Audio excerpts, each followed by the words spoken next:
Olá, meu amigo multiplicador, eu sou o Antenor. Nós estamos falando sobre, nesses podcasts, o tema Mais que Vencedores. Nós estamos aí à porta da Copa do Mundo na Rússia e esperando, obviamente, que o Brasil se consagre o campeão mais uma vez. Mas se o Brasil ganhar ou não a Copa, saiba de uma coisa, que em Cristo a Bíblia já nos promete que somos mais do que vencedores, somos campeões.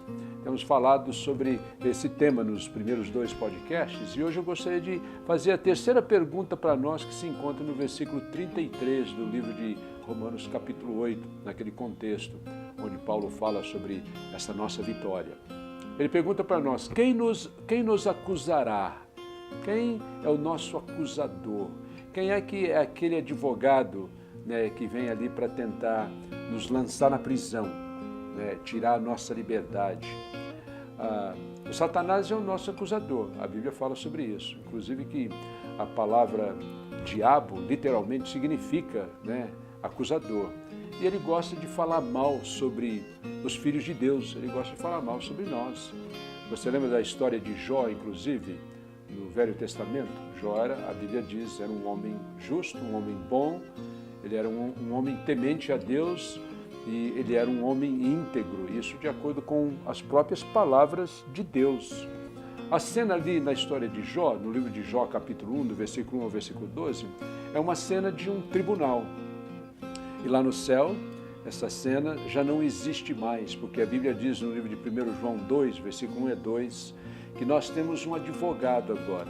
O apóstolo João escrevendo a carta ali àquela igreja, no livro de 1 João, ele diz o seguinte, filhinhos, eu escrevo essas coisas para que não pequeis, mas se todavia alguém pecar, nós temos um advogado junto ao Pai, que é Jesus Cristo, o justo.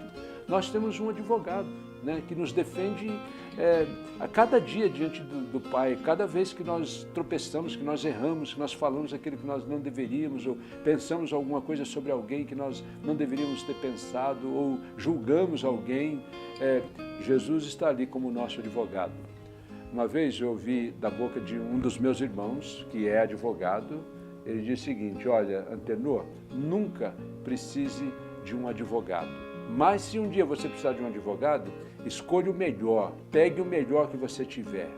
E olha que coisa boa, não é mesmo? Olha que cena linda lá no céu. Diante de Deus, nesse tribunal, nós temos um advogado que nos defende, que é Jesus. Então, isso nos ensina uma coisa, que nós podemos sempre manter a nossa cabeça erguida. Nós estamos sempre sendo defendidos, nós estamos sendo muito bem cuidados.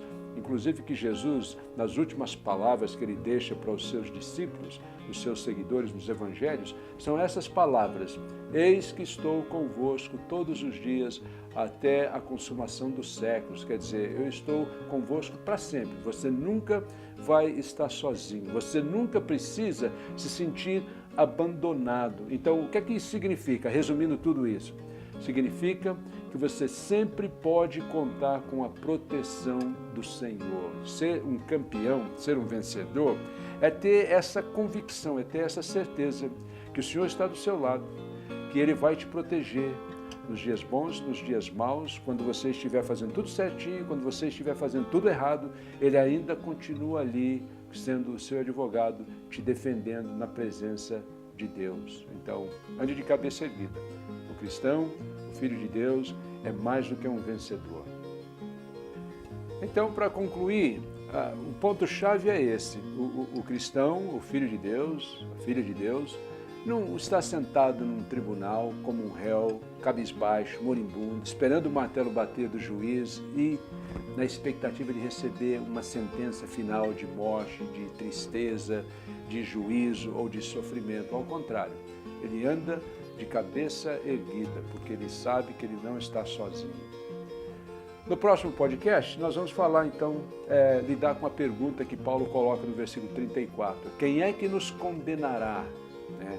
Meu nome é Antenor Gonçalves, obrigado por acompanhar os nossos podcasts do Multiplica. E eu peço para você, compartilhe isso. Se isso de alguma forma tocou no seu coração, ou te abençoou, ou tem te abençoado, passe isso para frente. E com isso, cause um impacto positivo na vida de alguém. Um abraço, Deus abençoe você, tenha um ótimo dia.